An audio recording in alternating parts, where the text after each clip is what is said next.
Hello, and thank you for joining us today on the Gentle Art of Crushing It show, where we focus on learning and sharing with our listeners all there is to know about how to create success in our lives. This show stands on the shoulders of giants. Our mission is to empower and inspire our listeners to create the life of their dreams whilst having a blast in the process. Let's celebrate life together. Welcome to the show. Today, I have the pleasure of speaking with Randy Smith. Randy is the founder of Impact Equity, which was formed to help investors achieve strong results in their passive real estate investing strategies.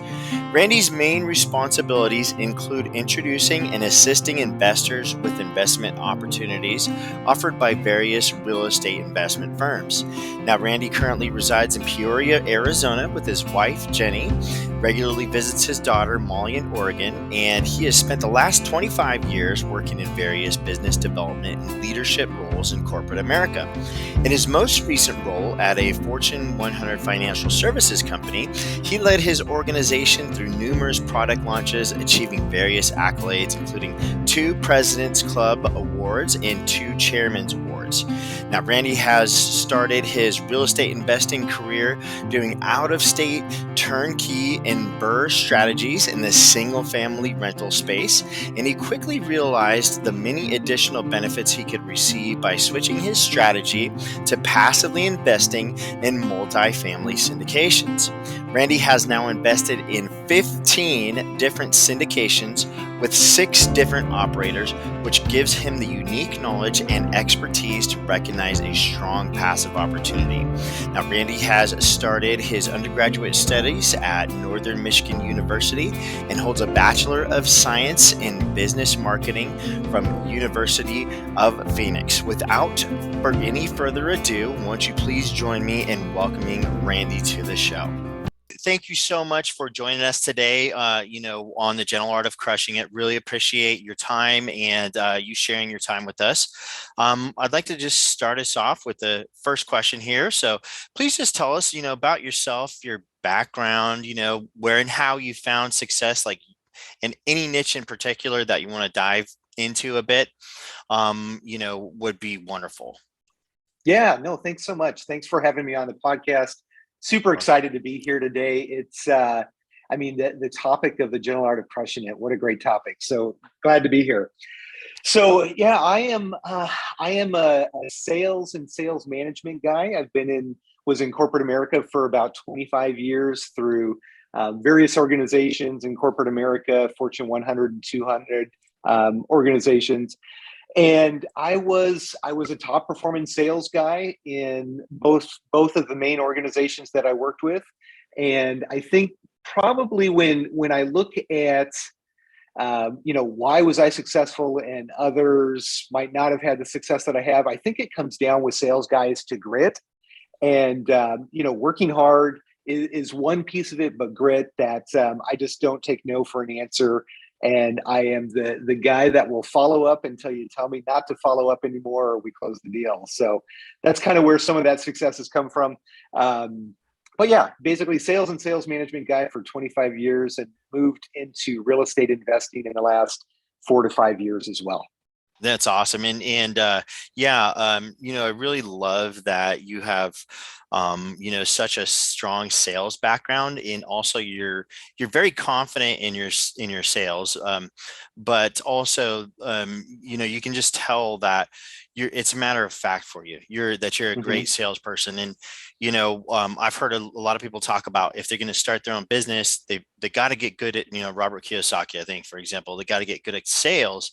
And sales for me, honestly, is one area that, I do love. I love sales positions. And, it's just always something that it's like how, there's always room for improvements. And, I'm always looking to get better at sales, right? So could you actually, I know you touched on grit and not taking no for, an answer, but can you actually share, something about sales that will help a lot of salespeople out there? Because people struggle, with sales. Mm-hmm. Yeah, no, I think it's a good question because a lot of people, salespeople get a bad name for themselves for the few that are the sleazy car salesman guy. And, Yeah. something I've said for years is like the best salespeople in the world are never selling in the first place. And it's just one person connecting with another person.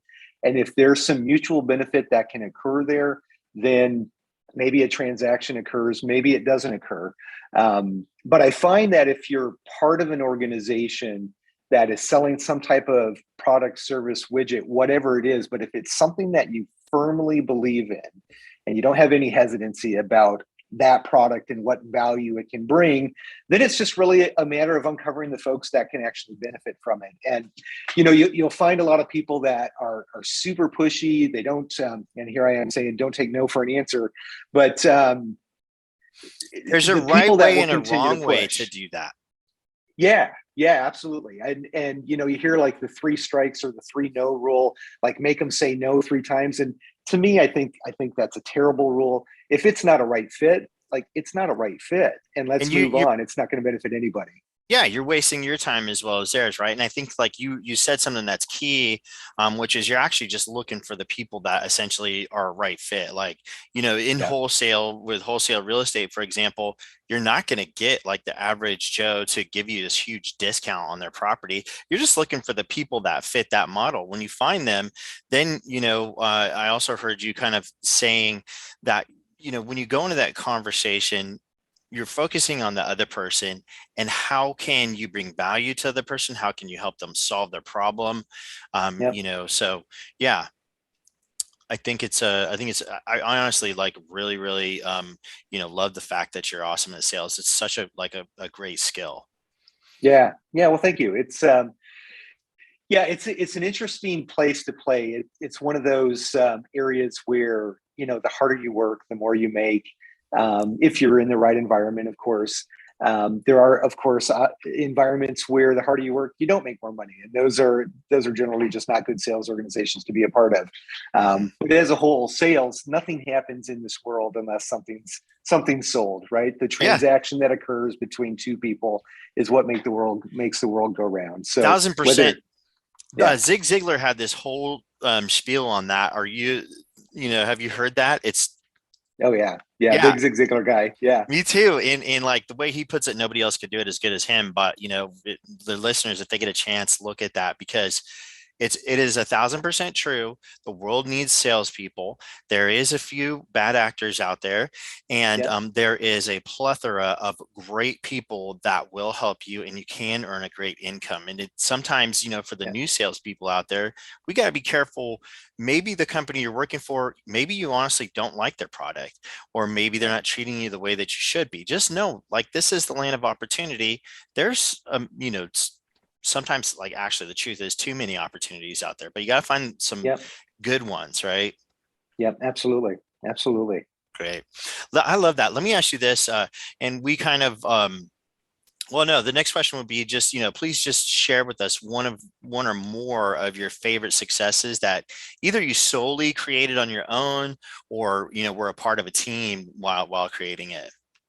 Yeah. No, thank you for that. It's yeah, when I look back, I spent 10 years with 2 different large Fortune 100 or 200 companies. And each of those, anytime you're in a sales environment, the ultimate win is the president's club or chairman's club, whatever they call that big winner, where you're the top 1, 2, 3% of the sales organization. And, I've been fortunate enough where I've had 3 of those. Over the years. And the one that I got most recently was really just a super exciting time in my career. I was rising up the ranks. I was getting recognized for leadership. I got appointed for this group that was called Ready to Lead, which was the future leaders of this organization, or it was the group that they would groom for future leaders. That's awesome. And I actually got to be a part of that group just around the time that a new product launch was occurring in our organization. And it was the product that fit my skill set perfectly. I was super passionate about it. I believed it. I used it. Like literally, I just loved this product. It was something that we were asking for years. And as I moved into this Ready to Lead group, part of that process was getting assigned to a project. And I got attached to the product launch of this specific product launch.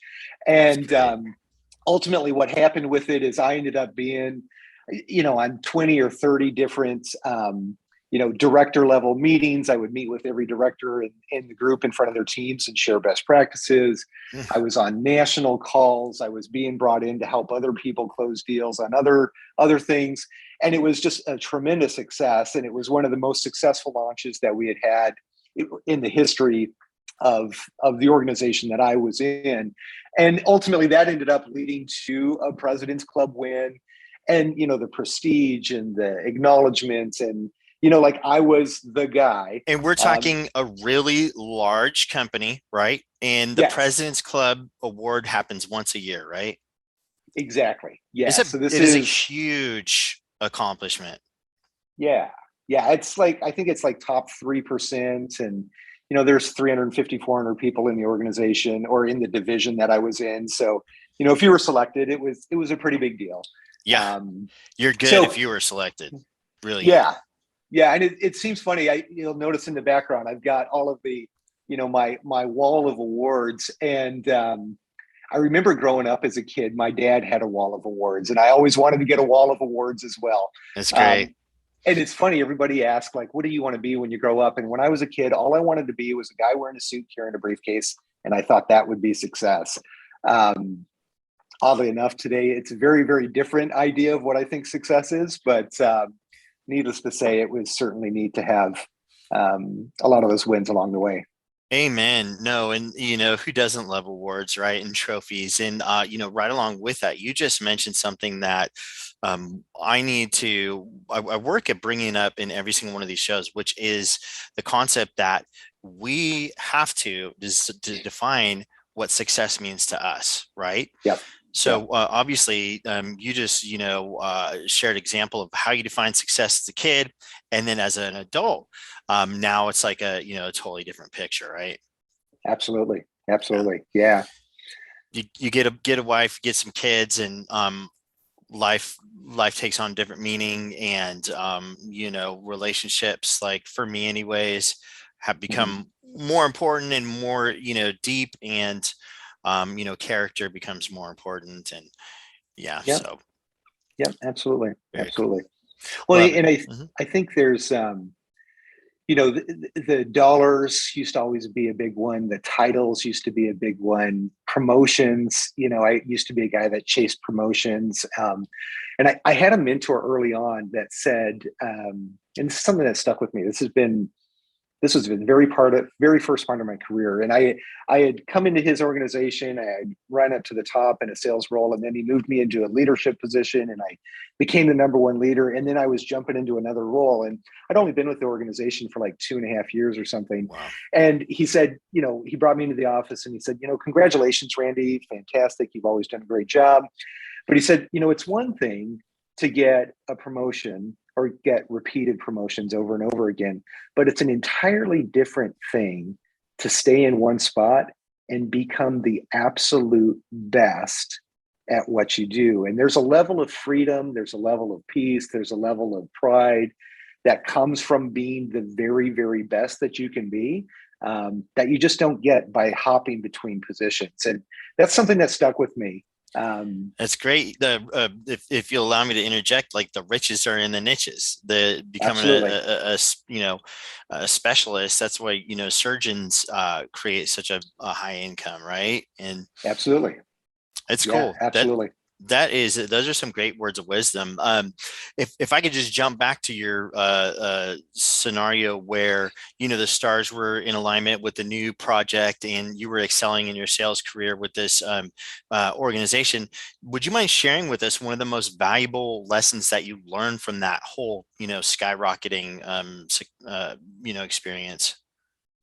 Yeah, I think probably for me, the biggest thing that I learned through that experience, and it's something that's really resonating with me lately, is, once you do find out, a lot of people will say, chase your passion and the money will come. Some other people will say, chase the money and you'll find your passion. Different schools of thought on different things. But what I've come to know at this point is that where I personally feel the juice the most is when I get to a level of expertise that I can become a valuable resource for other people and then start to train and coach and teach them.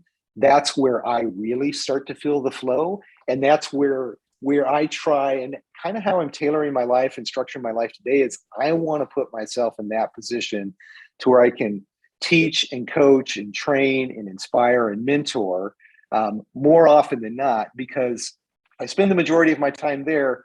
My days just fly by, and I finish the day feeling peaceful and complete and successful, versus the grind of just pounding the phones or chasing after the deal or whatever that is. Like, I want to know, inspire, and grow others is the goal that I got from that. I think that's great. And you also, mentioned something that is also incredibly important for everybody to pay attention to, which is, when we're doing something that we discover time is passing in Mhm. the probably in a state of flow. So like, Yeah. where are we finding that? And can you align your income with your state of flow early on? If you can, start working towards that, even as a teenager, it's like, you might have a wonderful, like amazing life, so I Yeah. really love that. Great, thank you. Yeah, so let me ask you this. Would you mind actually sharing with us, one incredibly difficult experience or multiple that you've walked through, and something that you learned from that? Yeah, and it actually ties back to one of my greatest, couple of years in my career. That same product launch that I mentioned to you, um, there were some environmental changes that occurred, and it was ultimately that product got pulled from the sales group, and we had to readjust and realign. And it was actually a very difficult year and a half or 2 years, because I had found my success there. I had, grown a very good name for myself and a good brand and reputation in this area. And then all of a sudden, that product was pulled from the offering, and it was something that I still believed in very much, but had to completely shift and then start focusing on another area that I was not as passionate about. And it kind of comes back to, in careers, you have highs and lows. You have to kind of work through those hard times. If you work for an amazing brand or amazing organization, it's easier to get excited about jumping back in the trenches, maybe even if you don't believe in the product as much anymore. But difficult time having to switch there. And I guess the lesson that I learned there um, really was that, at the end of the day, as a sales guy, as a leader, as an entrepreneur, whatever that is, you know, regardless of what's going on in the environment, what's changing, if you show up and you do the right things and you work hard and you honestly try to bring value to people, then you're going to be okay and you're going to get through this period, whether it's hard or easy or not. And that whole giver's gain mentality, I think, is something that's really, really valuable. Because again, if for myself personally, if I'm in that giving mode, I gain value just by the act of giving, right? And inevitably, when there are hard times in organizations, regardless of the size of it, whether you're a two-man show, a one-man show, there are always going to be people that are complaining. I call it the crinkled $100 bill. Like, somebody steps over $100 bill that's crinkled, they're going to complain that it's not like perfectly crisp, right? So there's always going to be people that are complaining, and it might seem easier to fall into that complaining group, but really the easier thing is to be above that and try to and choose to be positive and choose to bring value regardless of what's going on around you. Yeah, I mean, I love that. You surround yourself with positive people. Yeah, What is I think Jim Rohn says you are the sum total of the five people that you surround yourself with. It is like absolutely. such valuable, advice. I love that. When And what's neat about that too, so that, I mean, that is a mantra that I've lived by for years, but sometimes you don't have proximity to individuals. But I've been just like a voracious, I would say reader, but I'm actually a voracious Audible guy. So I Me listen to too. a ton of books. I listen to a ton of podcasts. Like I was driving to the gym the other day and turned on the radio, and I was like, oh my God, I haven't listened to the radio in like years, because I'm constantly listening to podcasts And and you, if books. you're like me, all you listened to for years was music, right?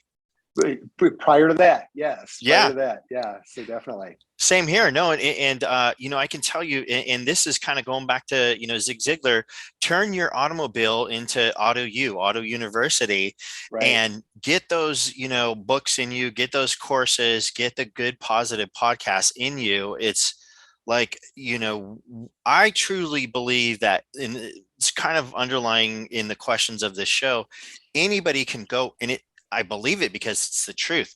Anybody can start from any sort of humble beginning and become as massive as of a success as they want. In the case of Yeah. Les Brown, which, do you know much about Les Brown?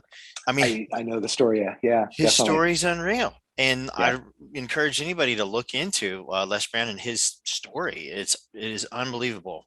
So it's the absolutely. truth. We can make our dreams come true. Gotta love it. Absolutely. Yeah. Yeah. And I'd imagine you being flexible, and also, during those times when you had to shift from your awesome product being pulled onto a new product, one thing that you had to remain is you had to probably keep your humility, right? Because Of course. we always have someone to answer to, whether Yeah. we, believe it or not. Yeah, absolutely. And that's kind of an interesting point too. We didn't get into before, but um, like being the guy on the top of the hill is a hard place to be as well. I had a leader that told me once, he's like, the easiest guy in the world to shoot arrows at is the guy at the top of the mountain. Nobody cares what's going on in the valleys, right? So just be prepared. And not only that, it's hard to remain humble too when you're up there and realize that, yeah, there's always somebody bigger, badder, faster, stronger, richer, whatever it is. So Mhm. absolutely. And when we become overconfident or cocky, we can make larger, stupider, more injurious mistakes. Yeah, yeah, yeah. Humility is valuable. Yeah, I love it. Absolutely. Yeah. Let me just shift the conversation a little bit, and just ask you this fun question, which is, if you were to be sent back in time to age 18, knowing what Hmm. you know now, you got to bring your knowledge and wisdom with you. What would you do to fast track your success? To fast track my success, I think God, there's like six different questions in there, right? If I were to go back to 18, part of me wants to say like experience everything, and I've got this problem of you know, jumping out of the plane and building the parachute on the way down, and going a mile wide and an inch deep. So I think, really what I would probably say is just make a decision and do something and go all in on something, and don't be so worried on missing out on other things or wondering if you're making the right decision. I think, you get a lot of people that sit on the sidelines, and they're like, should I do this, should I do this, should I go this direction, should I do this? They start second guessing every decision that they ever make. But Brandon Turner says it famously, like, it's not really all that important what decision you make. Just make a decision and do it, and go all in. And I used to like this year, be so afraid that the decision that I make in this next move that I'm making is going to be like, once I make it, I'm going for, because I've been 10 years with the last two companies. So I'm thinking I've got to make another 10-year decision. Not really. I need to make a today decision. And if tomorrow or the next day it's not the right decision, we can always readjust and change direction. You Right. continue to build that parachute. Absolutely. Absolutely. Yeah. Yeah. And And there's a great analogy about, a airplane leaving from LA and going to New York. And I don't know what the number is, but a very, very small percentage of the time are they actually heading in the correct direction. They're either too far north or too far south. And it's, that's kind of the path that I'm taking today, is I'm going to go all in and I'm going to go hard, and I'm likely going to have to adjust, even throughout the day. Definitely daily and weekly though. Yeah, I love that. And one of my past guests, and I don't know if you got the chance to meet him, John Klingenholtz, Hmm. shared with me that in his business, he makes a lot of small pivots, a lot of small ones, and it's course correct. The same thing where we're going from Los Angeles to New York in the plane, and they're off path whatever percentage, 80, 90%, 95, or whatever it is. They Yep. still make it there because they're continuing to correct their course, right? And Yep. it's great to be thinking about. I also wanted to circle back a little bit to the concept of making a commitment on like a business, for example, and which you're talking about, or just well, this is in business, but to bring up Brandon Turner again, he shares an example of, he started a wooden sunglass company like a few years ago, I Hmm. guess 4 years, 5 years ago, something like that. And I'm gonna, have some of the details wrong, but I think he said he stuck with it for about 4 months and then closed it, where he knows now if he would have kept it open, he would have made it profitable. Yeah. So sticking to it, thinking long term, and making that decision initially, and not flip flopping from the decision is Yep. huge advice, I think. Yeah, absolutely. Love it. Yeah, and I was gonna say one of the you and I are very similar. This is one of the um, the pluses of actually doing this show is I get to know people, and I have the same thing. And I also think that kind of it's probably just pretty much all entrepreneurs. We have shiny object syndrome, and we have the propensity to overfill our plates. You know what I mean? And Right. so it's great advice to actually find one thing, go all in, like you're saying, and just, give it everything you got, stay focused. But yeah, let me ask you this. What would you say, what are your thoughts on mindset and how to go from a non-success mindset to a successful mindset? Yeah. So I think mindset is one of the things that separates successful and non-successful people, right? You can take somebody with the same background, same education, same, technically work history, and put those same two people in a role, and they're going to perform wildly different based on mindset. The victim mentality or the person who is there in creation, right? So yeah, I think mindset is huge. um, Being in sales, mindset is a huge piece because you're hearing no all day long, constantly. And I've always been one of these personal development guys. I bought a Tony Robbins thing literally on tape at one point, back in, Back in the gosh, in day. the late '90s, I think it was. Yeah, so I do, and we're both part of the Jason Drees community, the mindset Yes, community, which is something I started earlier this year, which has just been absolutely amazing. Literally I had the agree. best 45-minute session in our inner circle yesterday that I have ever had. It was just mind blowing. So, I love it. um, but yeah, I think mindset's huge. This idea and this concept of like getting yourself straight and getting yourself in the right mindset and frame before you enter a specific situation, whether it's doing your weird audible things where you're stretching or screaming out super loud or smiling voraciously to Superman trick your pose. body into, yeah, all of that stuff before walking in on a sales meeting, or after a long day at work, pulling into the driveway and trying to shift frame so you can walk in and be a good dad or a good husband. Like, it's all mindset, it's all frame shifting, it's all getting you in the right mind to show up. And whatever the task is, there is a right mindset or right frame for it. Yeah, no, that's great. I love it. And let me ask you this, if there was a key that unlocked or helped to unlock, success in your life, what would you say that is? Yeah, that's a good question.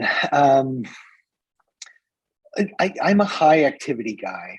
Uh, I have a tendency to go, and I think an object in motion tends to stay in motion. The saying that So if you want true. something done, find somebody who's busy, and he's got a higher likelihood of getting it done than somebody who's just sitting around loafing, which it seems counterintuitive. Um, so I don't know. I think I've always been the guy that's just activity, activity, activity. Yes, we need to refine. Yes, we need to improve. Yes, we need to do all of that, but we don't get to do any of that unless we're showing up and swinging at the plate. So I think activity and focused energy is really the answer. Yeah, no, that's great. Yeah, I love that. And when you're saying activity, you actually make me think of Brian Tracy, who, in one of his programs, the Phoenix Seminar, which is an oldie but a goodie, but Okay. he talks a lot about urgency also, which is sort of like focused energy. Yeah, absolutely.